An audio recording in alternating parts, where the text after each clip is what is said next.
Transformation des signaux aléatoires par filtrage, soit un filtre ou un système LTI linéaire invariant dans le temps.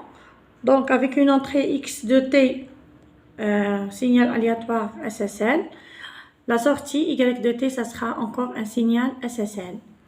Donc si je prends Y de T en fonction de X, ça sera H de T convolé avec X de T. Donc là, Y de T ici. Donc c'est l'aspect aléatoire. On peut écrire tout simplement Y de T est égal à H de T convolé avec X de T, sachant que Y et X sont des signaux aléatoires. Donc ça sera la définition de la convolution. C'est l'intégrale de moins l'infini à plus l'infini, H de taux, X de T moins taux. Pour le cas discret, c'est la même chose. On prend X de, au lieu de T, on prend la variable K ou la variable N. Donc, Y de K, ça sera H de K convolé avec X de K.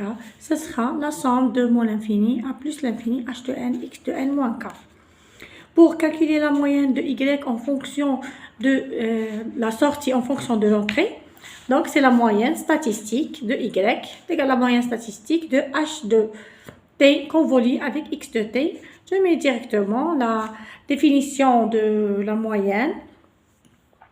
Donc, c'est la moyenne de la convolution entre H et X. Donc, c'est l'intégrale de moins l'infini à plus l'infini. H de taux, X de T moins taux, des taux. Comme H de taux n'est pas aléatoire, on peut ressortir de la valeur moyenne. Donc, ça sera la moyenne directement X de T moins taux. C'est mx de t moins taux, donc my, ça sera h de t convolé avec mx. Pour un signal SSL, mx est constante. Donc, je peux écrire directement m de t moins taux, c'est m de t. Donc, je prends my, c'est mx, la moyenne de moins l'infini plus l'infini, h de taux des taux. Ou c'est la valeur de la transformée de Fourier de h de taux lorsque taux est égal à 0.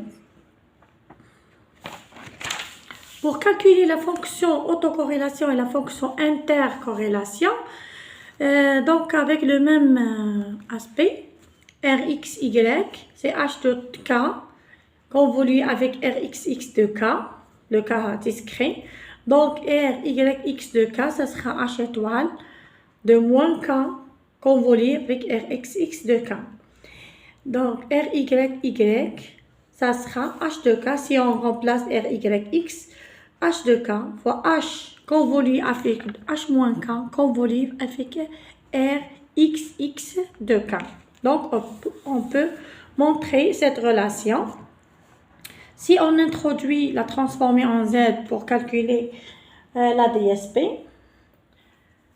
h de Z, c'est la somme de moins l'infini à plus l'infini h de n, Z moins 1. Donc, pour Pxy, ça sera h de z fois pxx de z. La convolution se transforme en produit. Donc py de x, ça sera h étoile de 1 sur z étoile fois pxx de z. Donc, on va directement py en fonction de pxx, la densité spectrale de la sortie, en fonction de la densité spectrale de l'entrée, donc h de z fois h étoile de 1 sur z étoile est pxx de z.